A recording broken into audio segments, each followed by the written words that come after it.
let's also talk here about. I noticed that other people in the media are going nuts because Tucker Carlson is interviewing Putin, and I was thinking, who's somebody else who's interviewed Putin? Oh, that's right, my mate Meghan. But what I also find quite bizarre here is that I'm a little bit of like the old school rules about, remember the Time Person of the Year? It wasn't about whether they were a good guy or a bad guy. It was whether they were impactful, right? So therefore, whether they're good guys or bad guys, you still want to sit down and talk to them. What happens in the interview? Okay, we'll all wait and watch and make our own decision. But the freak out at somebody even going to Moscow to interview him, I find quite odd, Meghan. So sick of this nonsense. I mean, back in my day, we were allowed to interview the bad guys. It wasn't a shock to see a journalist across from a bad guy. I watched Mike Wallace in what was called Murderer's Row on 60 Minutes because they were all so tough. Interview the Ayatollah of Iran. I watched him interview the head of the KKK wearing a white hood. The guy was in the hood in the interview. Diane Sawyer, another person I greatly admire, interviewed Jeffrey Dahmer, who murdered people and then ate them. That was not a bridge too far for Americans to see as an interview. Charles Manson, one of the most notorious murderers in American history. She sat down across from him. I don't know when the new rule got handed down that we only get to interview the good guys. It's very wacky. I went through this myself when I interviewed Alex Jones. Yes, now Tucker's going to go through it with Putin. Look, I haven't seen the interview. I support his right and duty as a journalist to do it. If he's not tough, if he doesn't ask him tough questions, he'll be excoriated, rightfully so. That's a duty he has. He shouldn't drop that ball. But let's just wait to see what the interview looks and sounds like before we dismiss it as partisan hackery or some sort of ethical breach or some betrayal of the country.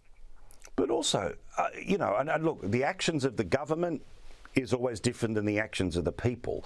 But the idea that even going there is some sort of, act of helping the enemy. I spent some time in a YouTube deep dive the other day where I was having a look at some old Billy Joel stuff. And remember when the culture sort of in the late 80s, early 90s was, American invited to Moscow and shaking the hands of normal people and they're just like us. That seemed to be where we were. Instead now it's, the entire country and its citizenry are all kooky and crazy and evil and weird. And again, I'm not letting the bloke off the hook. You went tough on him and obviously he is the aggressor when it comes to Ukraine, no question. But this sort of total othering of everyone in the joint seems very... Yes, it's very weird, but surprise, surprise, sort of, the media. Yeah, keep going. Sorry. So, I was going to say, America's sweetheart, Goldie Hawn, she went over there with Kurt Russell and had an audience at the Kremlin. I mean, it used to be, just as you say. And by the way, now having been to Moscow and to St. Petersburg and to Kaliningrad, personally, I can tell you the Russian people are absolutely lovely and they love America and they love Americans.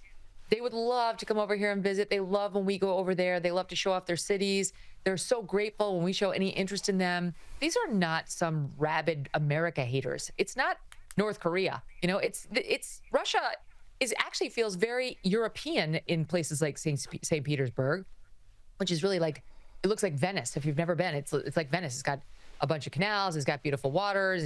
It's just absolutely lovely. St. Petersburg and the castle, all the stuff. So my point is, you can hate the government, not hate the people. And that's the way through this, because our kids are going to have to live with Russia in this world. And there's no point in starting and continuing another Cold War. That's not to say that they shouldn't be held to account, the government, for what they've done. And yes, they support Vladimir Putin. They love a strong man. That's how Russians are. And Mother Russia's really been, she's taken it on the chin these past several decades. And they see a man who's standing up for Russia. And it's not uniform, but as a whole, they like him. Now, on the Tucker front, part of the reason they're skeptical of Tucker is he has not been hard on Russia in his coverage of this conflict. He's been, if anything, defensive of them.